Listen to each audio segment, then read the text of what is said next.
This is the hottest portable propane fire pit on the market right now. This is the Howl R1. This is the little brother to the full-sized Howl propane fire pit. If you guys have been out on some adventures with me, you'll know that my friend Sean has the larger version of this. It's huge. The original Howl is large. It uses a ton of propane. It's bulky. And honestly, it isn't really a competitor to a lot of the other propane fire pits out there.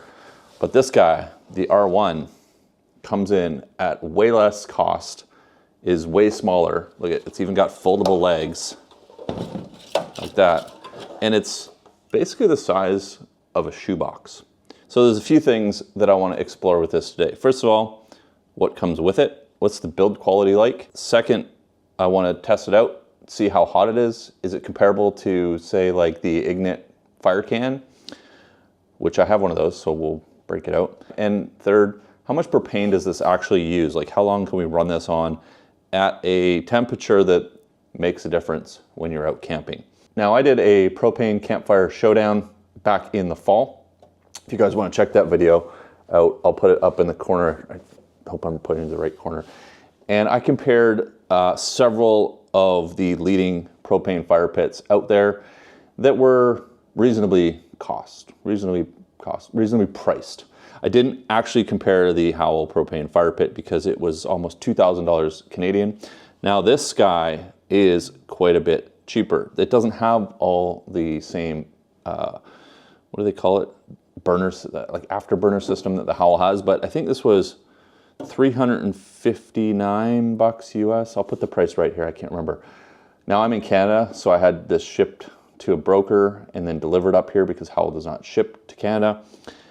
All total, I think it was just under $600 Canadian to get this to me for use, because I'm going to take this camping. I think, I'm hoping by the end of this review, this lives up to the expectation. This may be my new portable propane fire pit.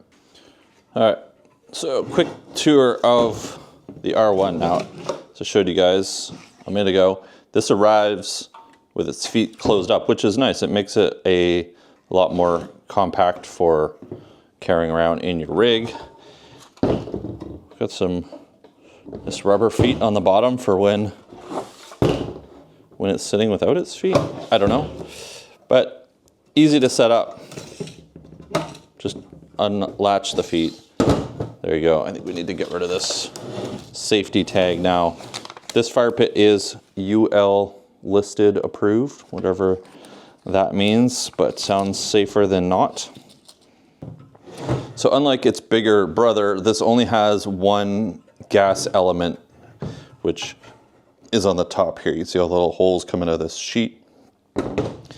We have a reinforced handle here with a bit more of a grip, but does list as hot. I assume this is going to get super hot when we fire it up. On one side we have our gas inlet. Now this is going to be a push to connect fitting. We have the hose right here. I'll show you this in a second. And we have a nice little rubber cover, which is nice. One thing I didn't like about some of the other fire pits that we reviewed is they had a brass cap that you screw on, and then you might lose that brass cap. It's kind of annoying. Not much else different on the other side. Lots of branding. And on this side here we have the flame control. We can control the flame height on the Howl itself. We don't have to use the regular. And then we've got some instructions here. And with this comes a propane hose. And so we have a push to connect fitting on here with a rubber protector. So much nicer than screwing on connectors. This is a great idea. And on the other end, we have a 5 PSI regulator, plastic attachment for your propane. Now this is not just a regulator, this is a valve as well. So we can turn this up or down. I would have liked to have seen either just a valve and not or I would have rather have just seen a regulator and not have a second valve here. I have had one of these fail on one of my other propane fire pits with these plastic caps on them. So we'll see how this goes. But for the price of this, I really don't like seeing plastic that could get cracked or broken banging around in my truck. I'd like to see either just a straight up regulator or a valve with a metal piece on it. And the hose is about 9 feet in length. And for size reference, this is a 10-pound propane tank, and this is the Howl R1 next to it. So much more compact than the original Howl that came out, which is kind of fits and wraps around a 20-pound tank. And I know these 10-pound tanks are super popular with overlanders. Okay, now there's two things that I noticed in the manual that I want to point out. One, before using this for the first time, Howl wants you to go through a leak check. So they actually want you to disassemble part of this. They want you to take off 6 fasteners from the bottom and remove the skid plate. The other thing they have in here is some information about cleaning the R1, and this is something I want to check in this video, is how much carbon buildup do we get from the burner on this. Something else I noticed in the instructions was this fancy picture of the R1 strapped to a propane tank. And now these rubber feet make a whole lot more sense, because we have tie downs right here integrated into the bottom for a some sort of strap if you want to tie this to your propane tank. See, the rubber feet go against your propane tank, so you're not having this rattle and bash on your propane tank, scrape it up. Okay, so there are all our fittings underneath that we're going to spray some soapy water on once we get this connected to the propane, and make sure we have no leaks. So we just have our intake coming through here. It wraps around, comes around to our valve. Valve we open, lets the gas flow through here, boom, through the center part. And then that is gonna get distributed across this plate here and give us a nice fire here in a minute. Nice, easy, quick to set up. No messing around with screw-on fittings, just a quick collar to put onto the fitting onto the Howl. Yep, we got gas. All right, I'm gonna open the garage so we get some airflow in here. All right, decided to bring this outside, although it's pouring rain in true BC fashion. We'll hit this with some soapy water on all the fittings. Okay, so I don't see any bubbles, so I'm gonna say there's no leaks. We're safe. Let's give this a test and see what it's like to run, how hot it gets, and how much fuel it uses.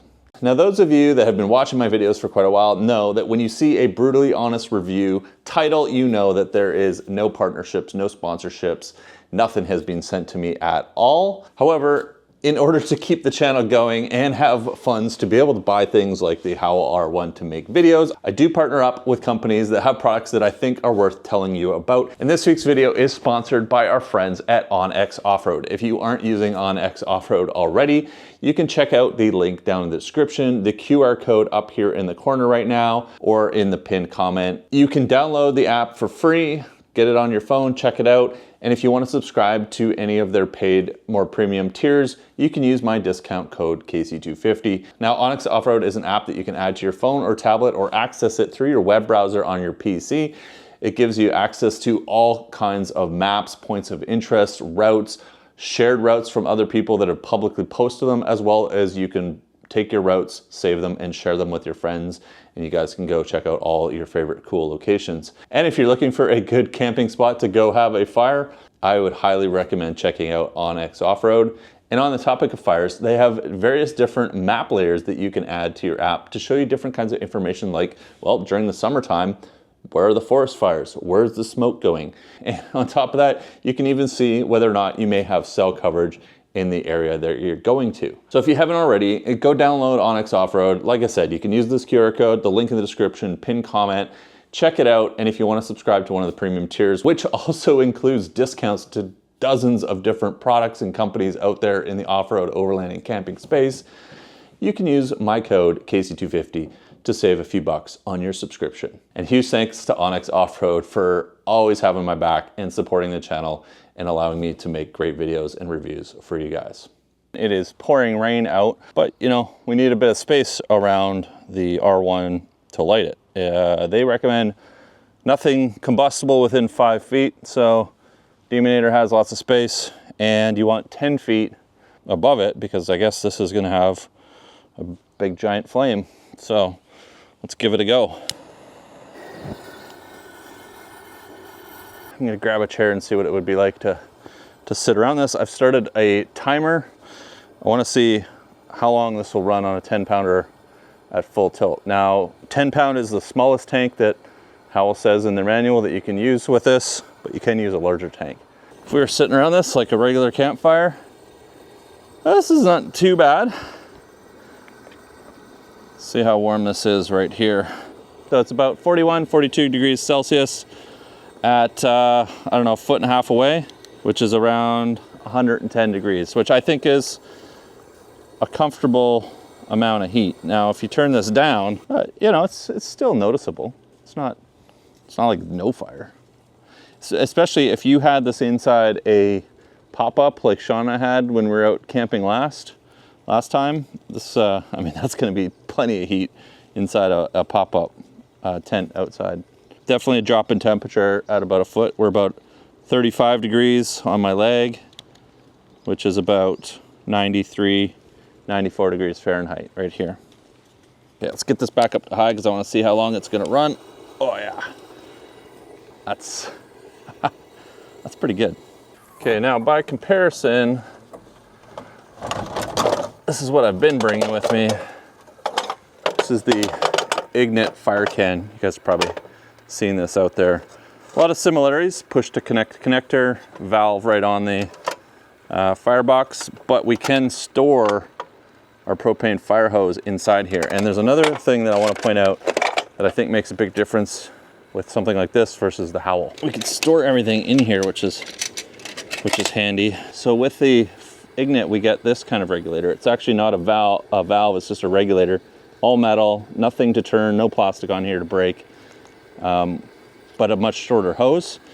But the thing with the Ignit is, you get all the space for these lava rocks. Now these are the rocks that come with it, so I'm confident they're not going to explode. And when you have these little rocks in here, they heat up.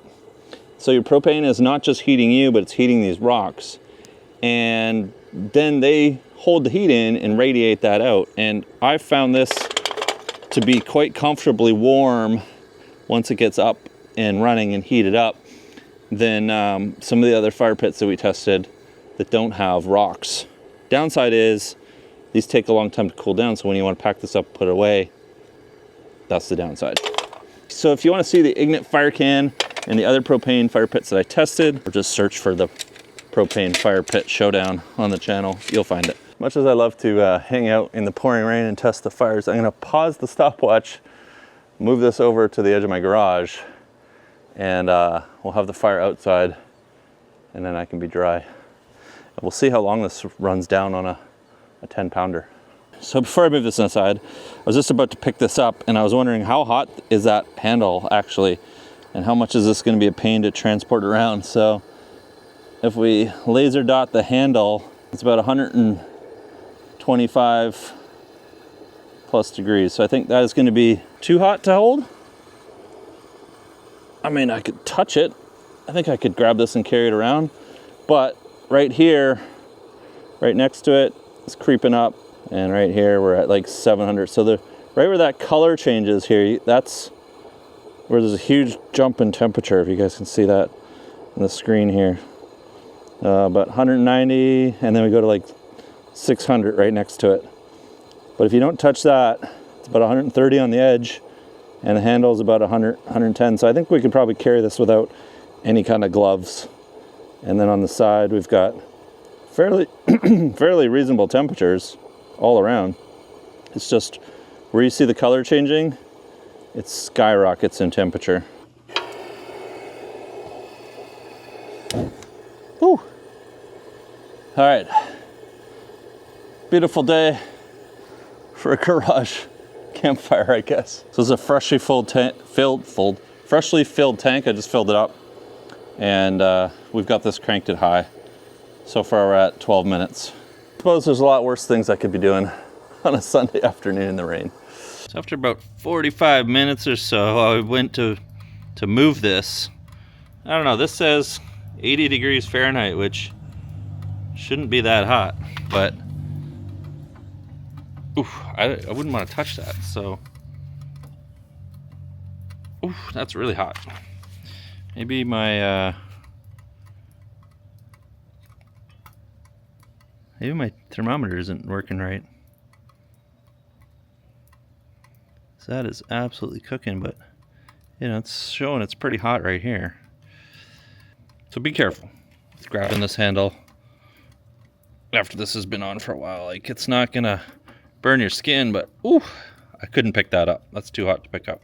So after burning through a full 10-pound propane tank with the Howl R1, my experience was we got about a solid 3 hours before I started to see the flame start to decline down. Now you can tip the propane tank on its side and then back up again and nurse this along for maybe another hour. Howl does say that on a 20-pound propane tank, you can get 4 hours on high. Now, and if you're gonna turn this down below high to a lower setting, you're gonna stretch that out quite a bit. The thing with using the 10-pound tank is that when you've got this on high, the amount of propane flowing through it does tend to freeze the tank. And in my testing, at about an hour, I started to notice the flame dying down a little bit because of the propane freezing inside. And if you let it thaw out again, turn it back on, it's fine. Or if you shake it up, it's fine. But you can get a solid 3 hours of full height flame burning. And I think if you're using a 20-pound tank, you're gonna have less issues with freezing just because you have a bigger tank, more volume, etc. And Howl says you can get 8 hours on a 20-pound tank. I'm gonna say probably in the 6 to 7 hour range, you're gonna start having the flames start to die down based on my testing with a 10-pound tank. I'm probably gonna be bringing a 20-pound tank with me when I take this out. I'm going camping in a few days, and we'll give this another try. So if you want to catch that video, make sure you're subscribed. But let's talk about some of my final thoughts with this, and should you order a Howl R1? Now, one thing I wanted to talk about is how dirty does this get? Is this going to get covered in soot and be all over your Jeep, and do you have to have a bag or something like that to carry it around? I think having a bag would be good, but I did notice a little bit of soot on the handle. There is some to clean off there, but nothing too concerning if you're gonna grab this.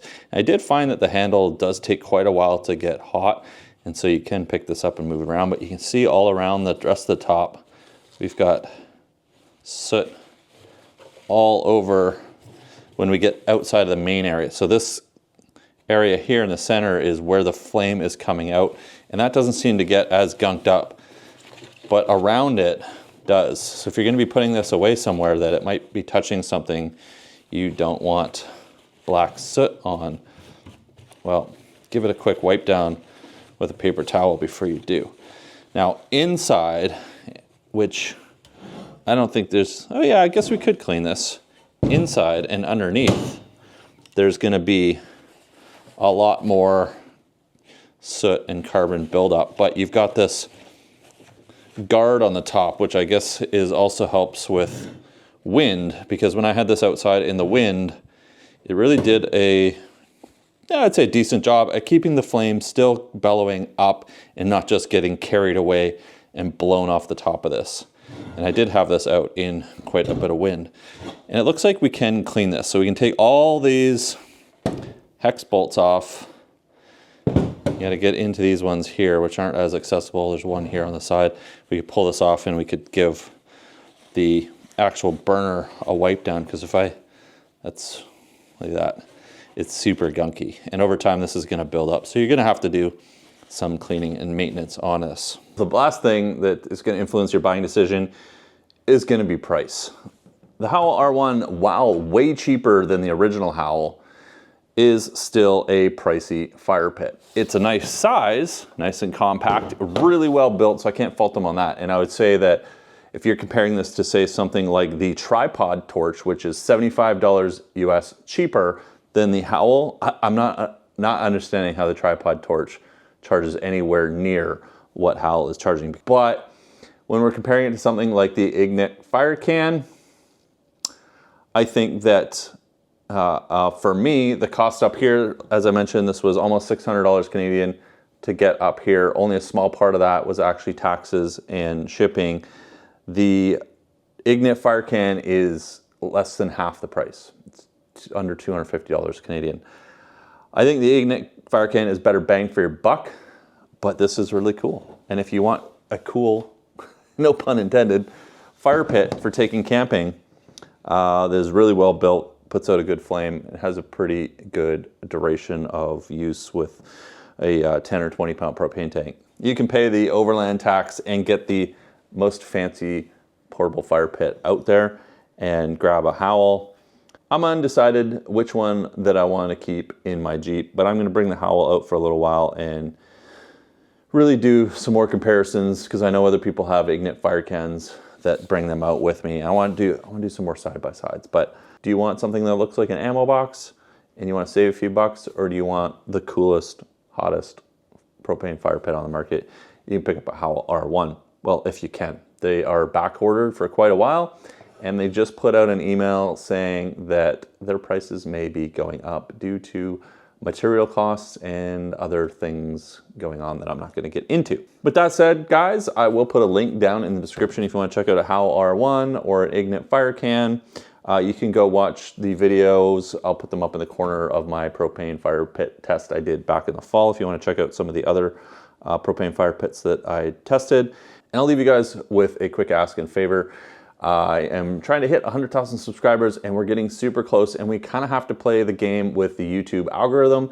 And how we play that is by leaving comments, leaving likes, forwarding and sending these videos to your friends that might be interested in seeing these types of reviews, and subscribing. I mean, obviously we have to get subscribers to hit 100,000 subscribers. So if you enjoyed this video, if you could do one of those few things that cost you nothing, helps me a ton. I appreciate it. The road to 100K, we're almost there, 15,000 to go. Thank you guys, appreciate you watching this video. My name's Casey, and I'll catch you guys in the next one.